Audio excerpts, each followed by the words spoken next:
അപ്പസ്തോല പ്രവർത്തനങ്ങളുടെ പുസ്തകത്തിൽ നിന്നുള്ള വായന 16-ാം അധ്യായം 11 മുതൽ 15 വരെയുള്ള വാക്യങ്ങൾ. ത്രോവാസിൽ നിന്ന് ഞങ്ങൾ കപ്പൽ കയറി നേരിട്ട് സാമോത്രേക്കായിലേക്ക് യാത്ര ചെയ്തു. അടുത്ത ദിവസം നെയാപോളിസിലേക്കും അവിടെ നിന്ന് ഫിലിപ്പിയയിലേക്കും പോയി. അത് മക്കതോനിയയുടെ ആ ഭാഗത്തെ പ്രധാന നഗരവും റോമയുടെ അധികാരത്തിലുള്ള സ്ഥലവുമായിരുന്നു. കുറേ ദിവസം ഞങ്ങൾ ആ നഗരത്തിൽ താമസിച്ചു. നഗര കവാടത്തിന് പുറത്ത് നദീതീരത്ത് ഒരു പ്രാർത്ഥനാ കേന്ദ്രമുണ്ടെന്ന് തോന്നിയതിനാൽ അവിടേക്ക് ഞങ്ങൾ പോയി. ആ സ്ഥലത്ത് വന്നുകൂടിയ സ്ത്രീകളോട് ഞങ്ങൾ അവിടെ ഇരുന്ന് സംസാരിച്ചു. ഞങ്ങളുടെ വാക്കുകൾ കേട്ടവരുടെ കൂട്ടത്തിൽ തിയത്തീറ പട്ടണത്തിൽ നിന്ന് വന്ന പട്ട് വിൽപ്പനക്കാരിയും ദൈവഭക്തയുമായ ലീദിയ എന്ന സ്ത്രീ ഉണ്ടായിരുന്നു. പൗലോസ് പറഞ്ഞ കാര്യങ്ങൾ സ്വീകരിക്കാൻ കർത്താവ് അവളുടെ ഹൃദയം തുറന്നു. കുടുംബസമേതം ജ്ഞാനസ്നാനം സ്വീകരിച്ച അവൾ ഞങ്ങളോട് പറഞ്ഞു, കർത്താവിൽ വിശ്വസിക്കുന്നവളായി എന്നെ നിങ്ങൾ ഗണിക്കുന്നെങ്കിൽ ഇന്ന് എൻ്റെ ഭവനത്തിൽ വന്ന് താമസിക്കാൻ ഞാൻ നിങ്ങളോട് അപേക്ഷിക്കുന്നു. ഞങ്ങൾ അവൾക്ക് വഴങ്ങി.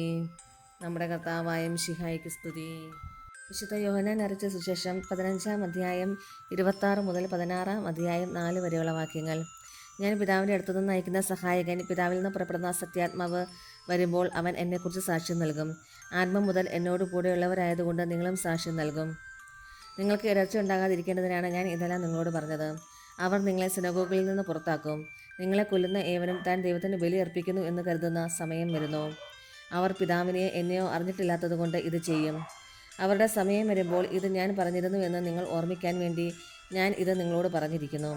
ഈ കാര്യങ്ങൾ ആരംഭത്തിലേ നിങ്ങളോട് പറയാതിരുന്നത് ഞാൻ നിങ്ങളോട് കൂടെ ഉണ്ടായിരുന്നതുകൊണ്ടാണ്. നമ്മുടെ കർത്താവായ മിശിഹായ്ക്ക് സ്തുതി.